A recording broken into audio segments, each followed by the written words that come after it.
Hey y'all, Melissa here with you today, and today's project is a t-shirt sleeve hack. This is known as a lantern sleeve, and to do this, we're going to be cutting off the sleeve at the elbow, adding this puffy part and a cuff. I'm going to be using my Austin t-shirt pattern today. That's the one that I'm wearing. But you can do this on any t-shirt pattern because I'm going to show you how to measure the sleeve and create your pattern pieces for the cuff and the poofy part here. It does need to be a knit t-shirt because the cuff will not stretch to go over your hand if you make this out of a woven fabric. So it does need to be knit. But otherwise, pick your favorite t-shirt pattern and meet me back at the camera to see how this is done. Okay, let's talk about how to make the pattern. So here I have a half scale pattern piece so that I can show you how I'm going to cut this up and how I'm going to draw the other two pattern pieces that I need. First of all, this particular pattern has an elbow length line, cutting line on it. If your pattern does not, you're going to want to measure to where your elbow would be and then measure from the top of the sleeve cap down. Remember to add your seam allowance there and then mark your own elbow cutting line. And then, since I already have an elbow cutting line, I'm also going to mark out where I want the cuff. So because this is a half scale model and I want a 2-inch deep cuff, I'm going to measure out 1 inch on here, and I'm going to mark that line. That's where I want to cut my cuff. So I need to measure the distance from the elbow length to where my cuff is going to be. And on this it's 2 3/4, and I need to add seam allowances to that. So I'm just going to mark off 2 3/4 inches there. For the width, and I'm making the elbow or the puffy part of this sleeve. For the width, what I do is I take this amount here and I'm going to multiply that times 2. So this is just over 4 inches. I'm going to subtract the seam allowances. So this has 1/2 inch seam allowances, and it's a half scale model. So I'm actually going to subtract a 1/2 inch from that. That gets me to 3 1/2, and I'm going to multiply that number times 2. So I want a 7-inch wide piece here. Again, remember I'm working in half scale. Your numbers are going to be different. The important thing is you take this elbow length line times 2, and you're going to take the distance from the elbow line to your cuff line.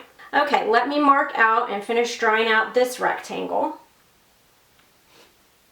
And then I do need to add seam allowances to the sides and the top and bottom.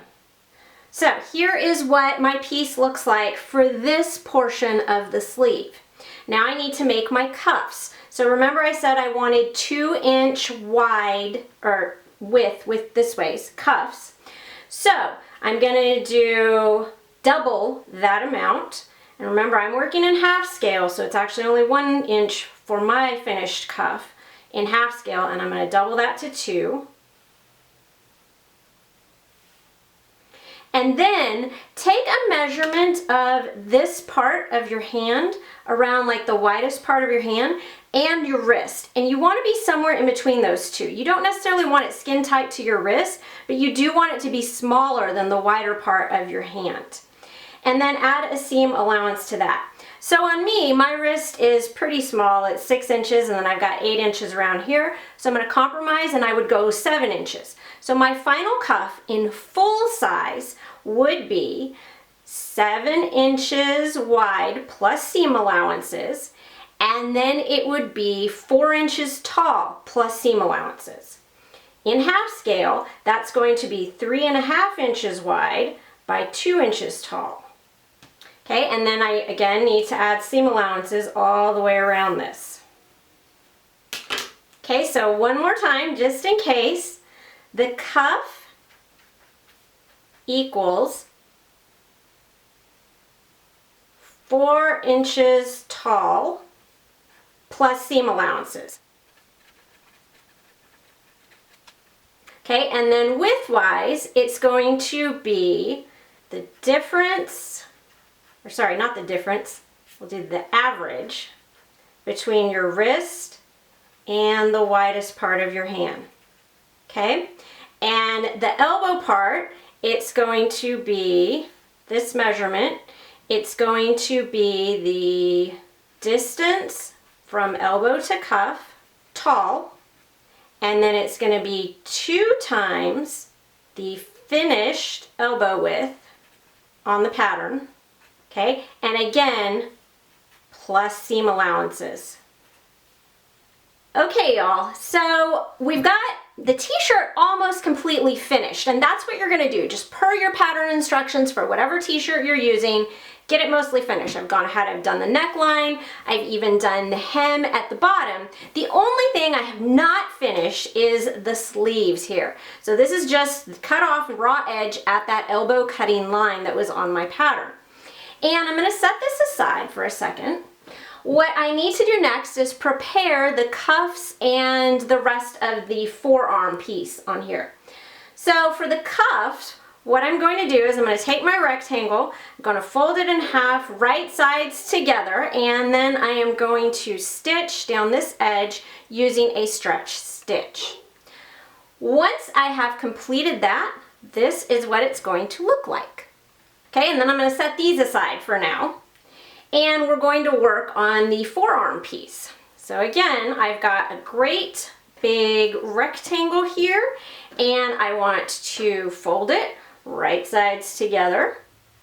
And I want to go ahead and seam that short edge using a stretch stitch. Once I finish, this is what it's going to look like on the edge. Okay, you can see I've got this edge stitched. I did it with my serger. Then what I want to do is I'm going to thread my machine with elastic thread, and we're looking at the wrong side of the puff here. I'm going to thread it with elastic thread, and I'm going to sew 2 rows of elastic thread stitching. Make sure your top stitching thread matches your fabric, because this will show a little bit on the right side when this is all complete.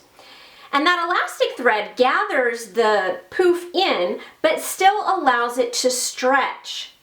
I'm not going to show you in this video how to use elastic thread in your bobbin if you've never done that before. What I am going to do is link below to a different video with a different project, and it's all about how to use elastic thread.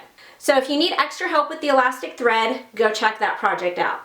Once you have on the top and the bottom the 2 rows of elastic thread stitching, then we can go on to the next step. So what you want to do is take your t-shirt with that finished sleeve, and it should be right side out. Then you're going to take your puff wrong side out, and you are going to match up the sleeve and the lantern puff. And then we're going to stitch all the way around here. Now, if your lantern puff did not shrink down enough with ironing to get it to be the exact same size as your elbow opening, that is okay. This is knit fabric, so you can stretch it just a little bit to get to the right size, and then that elastic thread is going to help pull it back in to make this transition between the tighter fitted sleeve and the looser puffy part. So I'm going to head over to the machine, and I am going to stitch this up.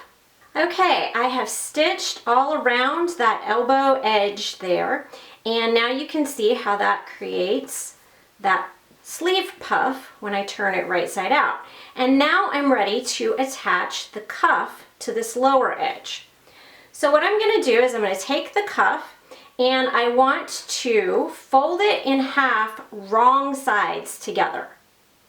So all my seams on this cuff are now inside. There we go. And then I'm going to take my right side out sleeve again, and I am going to place the cuff around the sleeve. Now, there's probably no way that your cuff is going to, your sleeve is going to have shrunk enough to fit down to that cuff. So what you are going to be doing is matching the cuff, the raw edges up, and getting those evenly distributed by stretching the cuff. So if you were using a knit fabric for this that wasn't particularly stretchy, you want to make sure to go ahead and switch to a rib knit or something with a lot more stretch for the cuff. So there we go.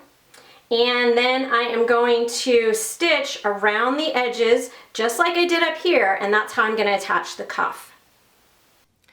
Okay, y'all. It is usually easier when you're sewing this kind of thing where you're going to have to stretch a lot to put the presser foot of your sewing machine or serger inside the loop of the cuff so that you can stretch against it.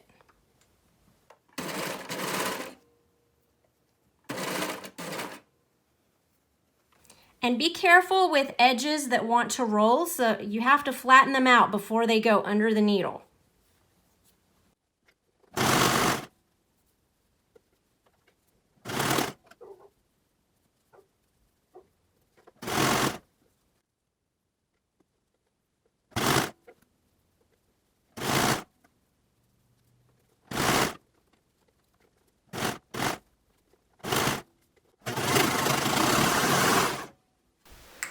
All right, y'all, here is the cuff stitched on, and then all you need to do is pull that cuff to the right side, get rid of that extra thread there, and here is my lantern sleeve. Now, on this one, again, I have a 2-inch finished cuff. On the one that I'm wearing, this is about a 3.5-inch finished cuff. So if you like this look better, just take that into account when you're making your cuff piece, and you'd cut this part a little shorter and the cuff piece a little bit longer. But that's all there is to it.